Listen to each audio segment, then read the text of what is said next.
In a quiet park, a homeless man in his early 30s lay resting on a stone bench. Weak with hunger, he came across a wallet stuffed with cash. Instead of keeping it, he quietly returned it to its owner and walked away without a word.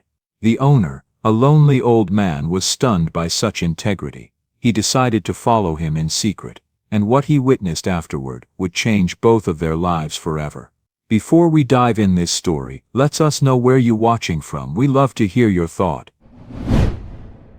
The late afternoon sun sank low over Riverside Park, pouring a soft golden light across the pathways. The leaves had begun to turn amber and deep red, scattering with each gust of cool October wind. Joggers moved past in steady rhythms. A couple of children played near the fountain, their laughter faint against the hush of traffic in the distance. Daniel Carter sat on a bench near the river, his shoulders hunched inside a worn gray jacket. He pulled the zipper up to his chin, though it hardly worked anymore, broken halfway. His shoes were frayed at the edges, the soles peeling away. His stomach growled, and he pressed a hand against it, as if that might silence the ache. He kept his eyes down, watching the cracks in the pavement. The park had become his refuge these past months, a place where nobody asked questions. To most people, he was invisible, a young man who had slipped through the cracks, just another stranger sleeping where he shouldn't. A flicker of brown on the next bench caught his attention. At first, he thought it was a forgotten paper bag, but when the wind lifted slightly, he saw leather glinting in the light. Daniel leaned forward. It was a wallet. He glanced around. The joggers were gone. The children's parents had already gathered them up. No one seemed to notice. His hand moved slowly, cautious, as if reaching for something that might disappear if he touched it too quickly. When his fingers closed around the wallet, he felt the weight immediately. He opened it. Inside were several credit cards, neatly stacked bills, and at least $1,000 in cash. His breath caught. He counted once, twice, his hands trembling. He hadn't held that much money in years. His throat tightened, his stomach growled again, sharper this time, almost cruel. He thought of the corner store down the street, the smell of hot food drifting out when the door opened. Daniel shut the wallet quickly, his palms sweaty. For a moment he stared at the ground, his mind racing. It would be so easy. Just walk away. He needed the money more than anyone he knew. He could get a motel room, a shower, a real meal, maybe even send part of it to pay off the medical debt that had crushed him after his mother's death. But then he pictured her face, his mother's tired smile, the way she had always reminded him, no matter how bad things get, Danny, you do the right thing. That's all a man can hold on to. He swallowed hard, his chest rose and fell in uneven breaths. Slowly Daniel stood. He looked around the park again, searching for anyone who might appear panicked or lost. A man was pacing near the path ahead, his hands patting at his coat pockets. His movements were sharp, nervous. The man was older, white hair combed neatly back, his posture stiff with age but still upright. Daniel walked toward him. "Excuse me, sir," he said, holding the wallet out. His voice cracked from dryness. "Is this yours?" The older man turned, his eyes sharp and suspicious. "Where did you get that?" His tone carried more accusation than gratitude. "On the bench back there." Daniel nodded toward the seat. "Thought you might have dropped it." The man took the wallet quickly, opening it with precise fingers. He flipped through the bills, checked the cards, his jaw tight. He looked up again, his eyes narrowing at Daniel. Daniel didn't flinch. He stood quietly, his hands empty now. His lips curved into the faintest smile, not forced but tired. "You should keep it safe," he said simply. Without waiting for a reply, Daniel turned and walked away. His steps were steady, almost casual, but his chest felt heavy. He didn't want to stay for whatever suspicion or judgment might follow. The man left behind held the wallet against his chest, his brows furrowed as he looked at Daniel's back moving farther down the path. He had expected something, maybe a trick, maybe a demand. But the young man was already gone, fading into the crowd near the park gates. Richard Thompson stood frozen, the autumn wind tugging at his coat. He had lost things before, possessions, deals, money, but this moment unsettled him in a way he couldn't name. His gaze lingered on the spot where Daniel had disappeared, a quiet unease gnawing at him. The park grew quieter. Richard finally tucked the wallet into his jacket pocket. He shook his head, muttering under his breath, though he wasn't sure who he was talking to. Why would anyone? His words trailed off. As he started toward the exit, the sound of children's laughter echoed again across the park, sharp against the silence Richard carried with him. Richard Thompson left the park with his wallet pressed tightly inside his coat. He should have felt relief. The money was there, every bill in its place, the cards were untouched, nothing had been taken. But as he walked back to his town car waiting on the curb, the relief refused to settle. Instead, an uneasiness followed him like a shadow. Inside the car, he sat in silence. His driver glanced at him through the mirror but didn't speak.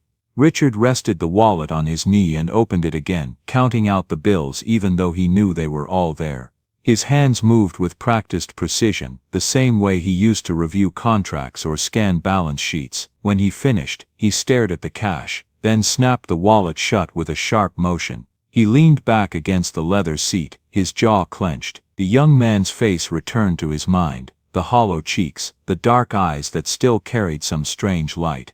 Richard could not shake the image of him walking away without a word of expectation. No request for food.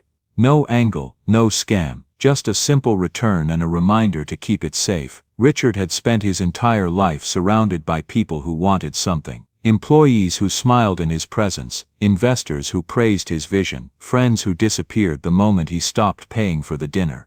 Since the accident, since his wife and daughter were gone, his world had shrunk even smaller. Wealth had only built walls higher around him. Trust was a currency he had stopped trading long ago, so why had this stranger done the opposite of what everyone else would have done? That night, Richard sat alone in his penthouse apartment. The city lights stretched wide beyond the tall windows. He poured himself a drink, let the ice clink in the glass, and turned on the television. The noise filled the room, but his mind stayed elsewhere.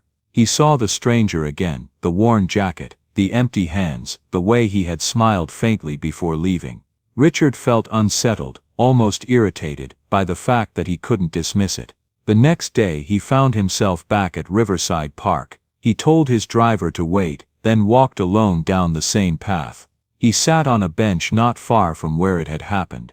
The air was cooler, the wind sharper. Richard pulled his coat tight and scanned the park. He did not see the young man at first. Children ran past, and a group of teenagers gathered near the fountain. Richard waited, pretending to check his phone, but his eyes searched constantly. Finally, near the far edge of the park, he spotted him. The young man sat cross-legged on the grass, his back against a tree, a paper cup in his hands. Richard studied him from a distance. The man sipped carefully, cradling the cup with both hands as though it were fragile. A small bag sat at his feet, worn and half-torn, probably holding everything he owned. Every so often, someone passed by, but no one stopped to speak to him. He seemed invisible to the world around him. Richard stayed until the chill drove him back to the car. He said nothing to his driver, just instructed him to circle the park again the next day. This became a routine. For a week, Richard returned each afternoon. He watched quietly from different benches, always keeping distance. He told himself it was curiosity, nothing more. He wanted to understand what kind of man had returned the wallet untouched.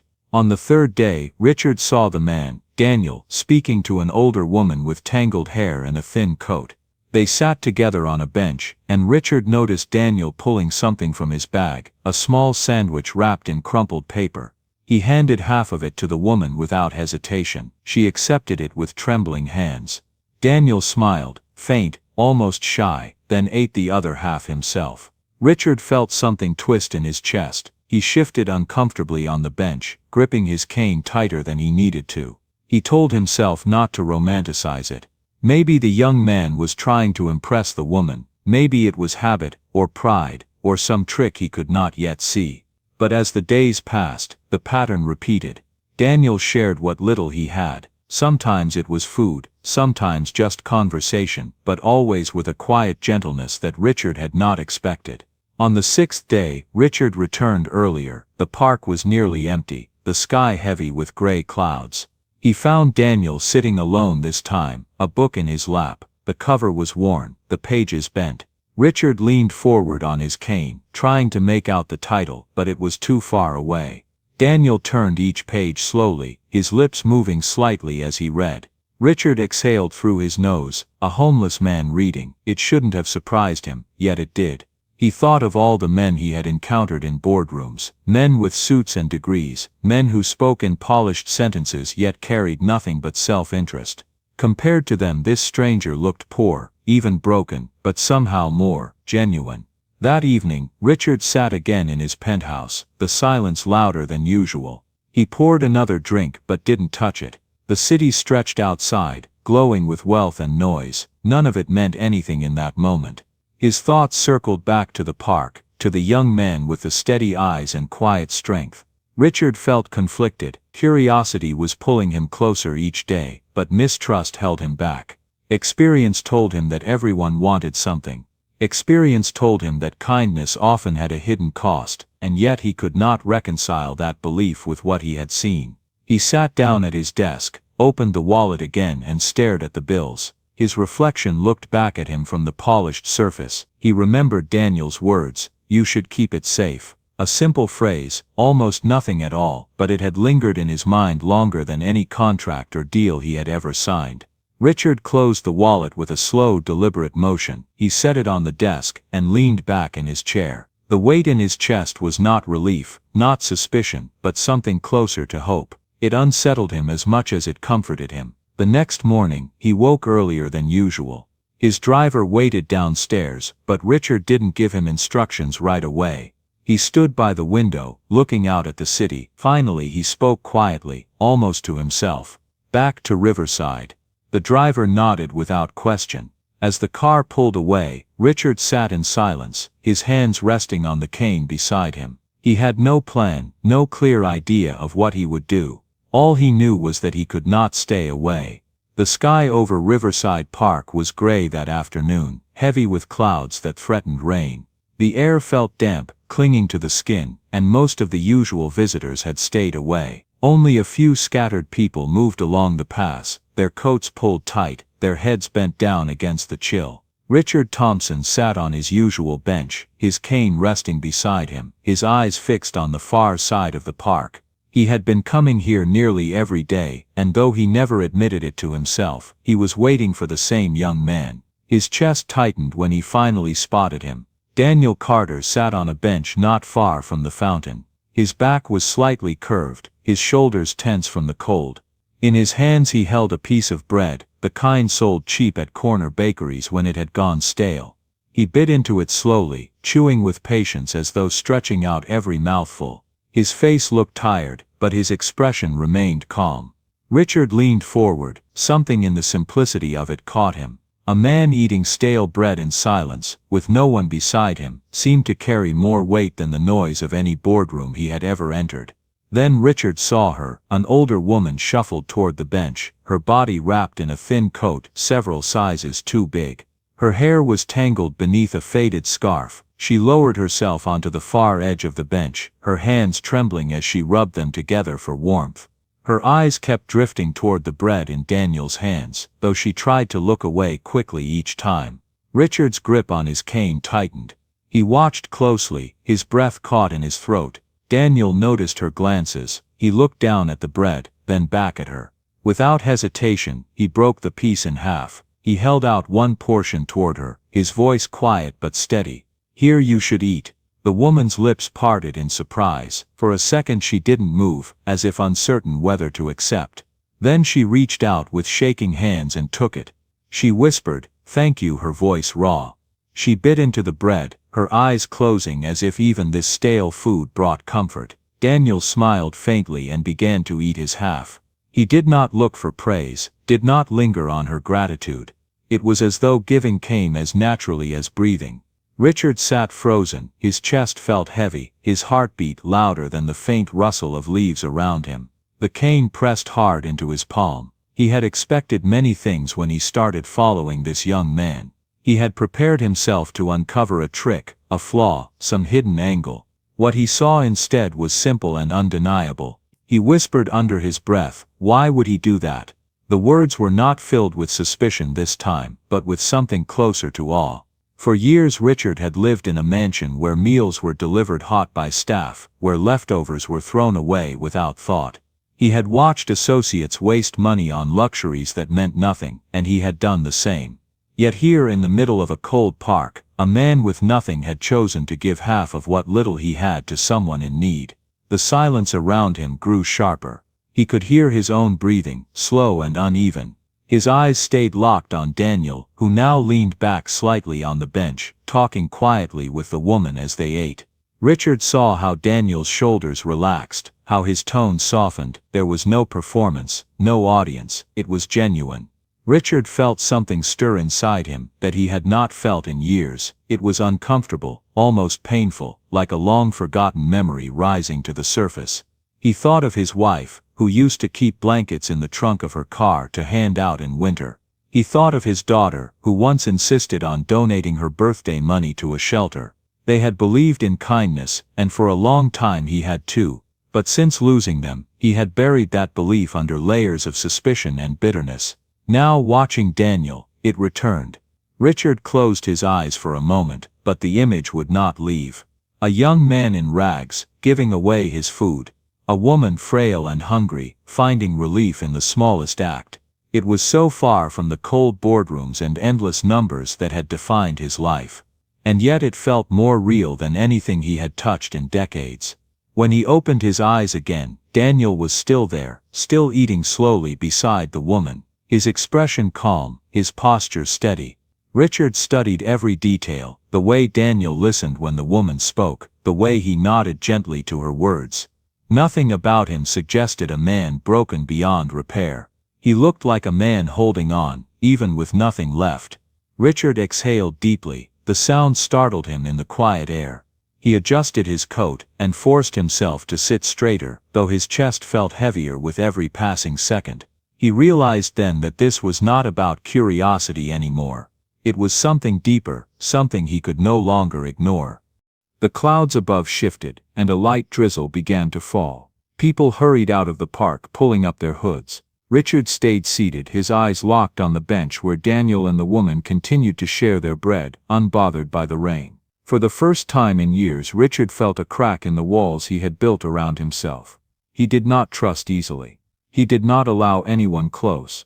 But as he watched Daniel, soaked by the rain yet still offering kindness, he understood one thing with complete clarity.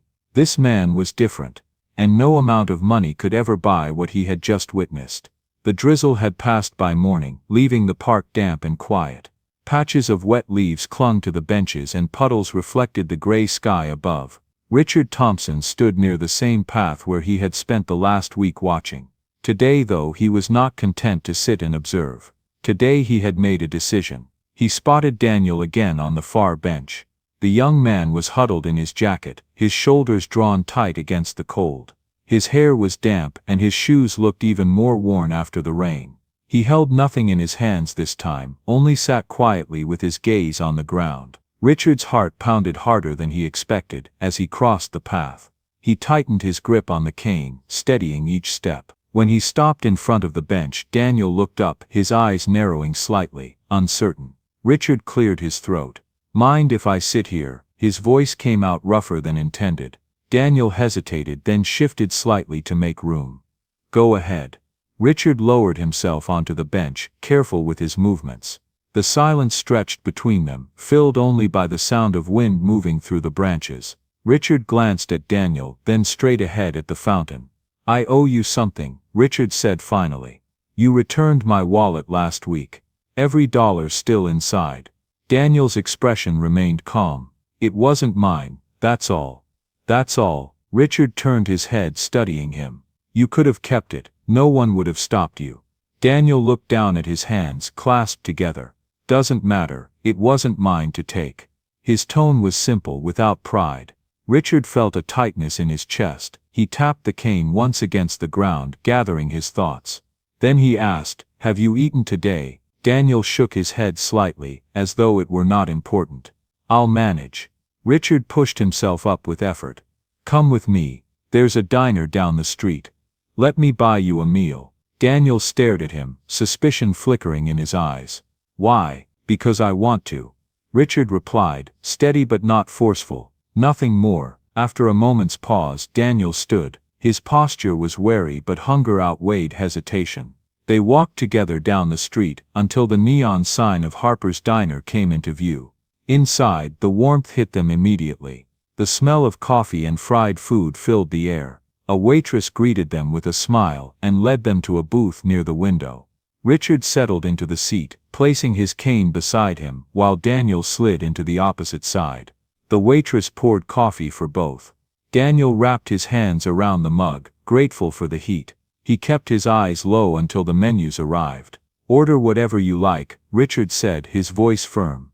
Daniel scanned the menu, his lips pressing together. He finally ordered a plate of eggs, toast, and bacon. Richard ordered the same, though he rarely ate heavy meals anymore. When the waitress left, Richard leaned forward, his hands folded on the table, his expression serious. "My name is Richard Thompson. You may not recognize it, but I've spent my life building companies.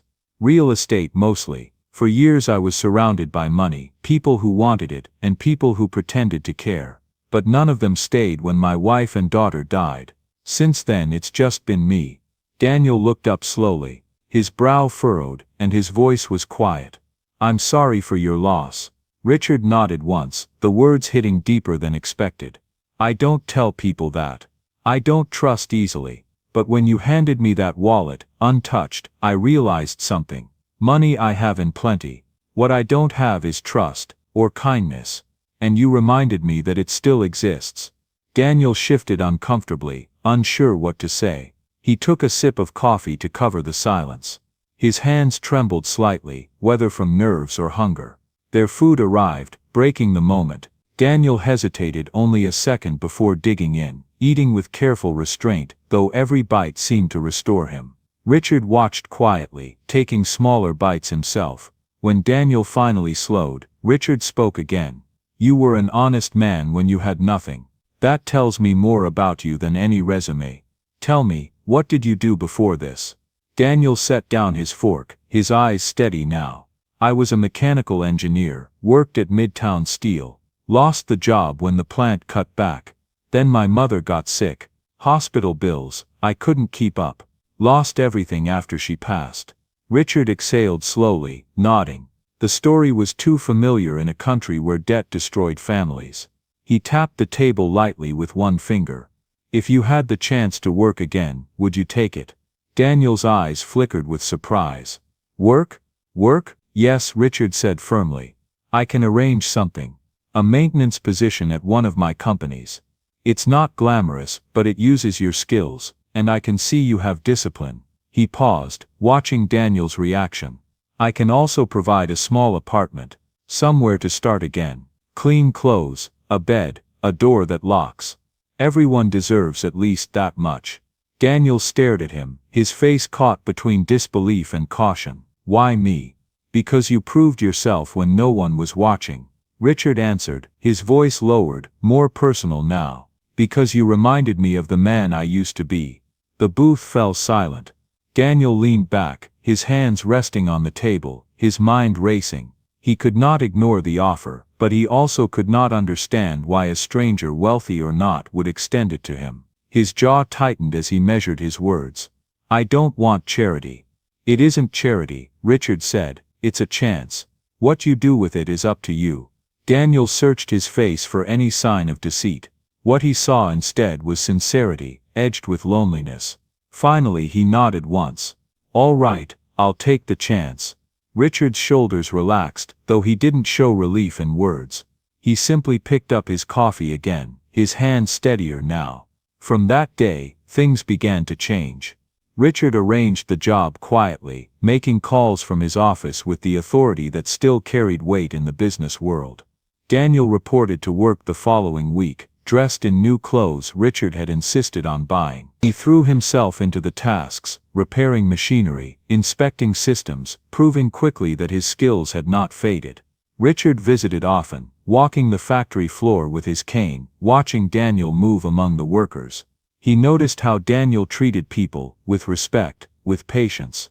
No arrogance, no shortcuts. It impressed him more than he admitted aloud. Outside of work, Richard made sure the apartment was ready.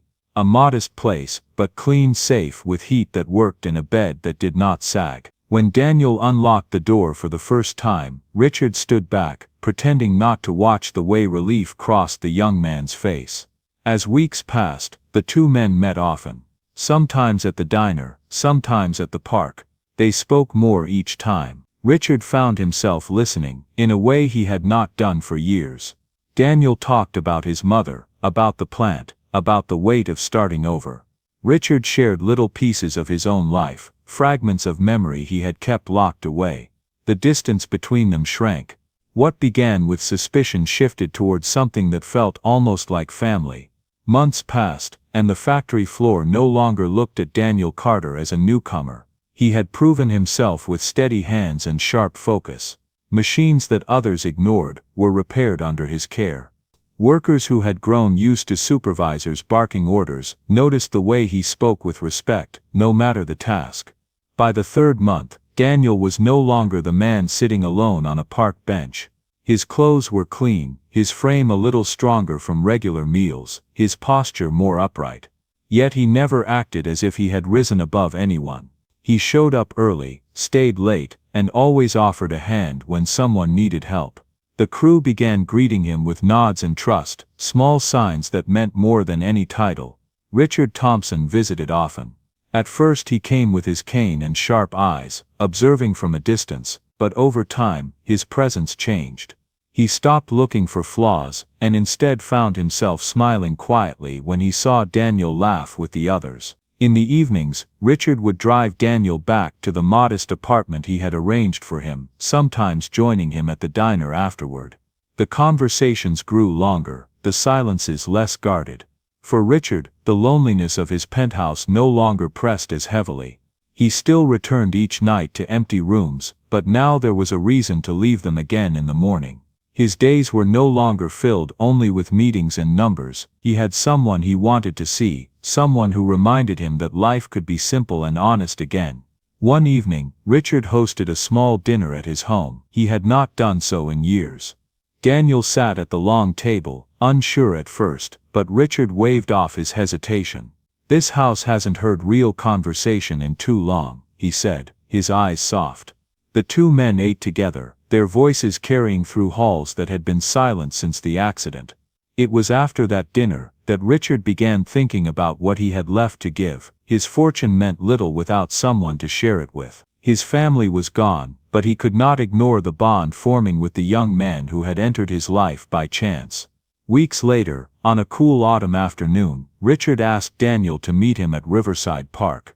The trees were just beginning to turn again, the leaves bright with color. They walked slowly toward the same bench where Daniel had once returned the wallet. Richard leaned heavily on his cane, but his expression was lighter than Daniel had ever seen. They sat down together. For a moment neither spoke, the sound of children playing in the distance filling the silence. Richard cleared his throat, his eyes fixed on the fountain ahead. "This is where it started," Richard said quietly. "You handed me my wallet, every bill still inside. You could have walked away with it, and no one would have blamed you. But you didn't." Daniel lowered his gaze. It was the right thing to do. Richard turned toward him. His eyes were steady now, his voice firm. "Since then, you've shown me something I thought I had lost forever. Trust, kindness. I built an empire, Daniel, but when I lost my family none of it mattered. I stopped believing in people. You changed that." Daniel's chest tightened. He listened, unsure where the words were leading, but the weight in Richard's tone held him still. Richard gripped the head of his cane. His hand trembled slightly, but his words did not. "I've been alone for too long. And I don't want to leave this world with nothing but empty rooms and silent halls. You have given me back something I thought was gone. If you're willing, I would like to call you my son. I want to make it official. I want you to inherit not just what I own, but what I have left of a family." The words hung in the air. Daniel felt his throat close. His eyes stung as he looked at the older man beside him. He saw not the billionaire he had once feared, but a father asking for connection. "I don't know what to say," Daniel whispered, his voice breaking. "Say yes," Richard replied softly, his lips curved into a faint smile, the first true smile in years. Daniel covered his face with his hands for a moment, his shoulders shaking. When he lowered them, his eyes were wet. "Yes," he said. His voice was unsteady, but filled with certainty. "Yes, I would be honored." Richard reached out, placing a firm hand on Daniel's shoulder. The gesture was small, but it carried the weight of everything he had longed to give. They sat there as the afternoon sun broke through the clouds, warming the damp ground around them. For the first time in years, Richard felt whole again, and for Daniel the ache of loss and exile eased, replaced by something he thought he would never find again: a family, a place to belong. That evening, as they left the park side by side, the future no longer looked empty. Daniel was no longer a man adrift, and Richard was no longer a man alone. Their lives, once broken in separate ways, had joined together on the same bench where it all began. Join us to share meaningful stories by hitting the like and subscribe buttons. Don't forget to turn on the notification bell to start your day with profound lessons and heartfelt empathy.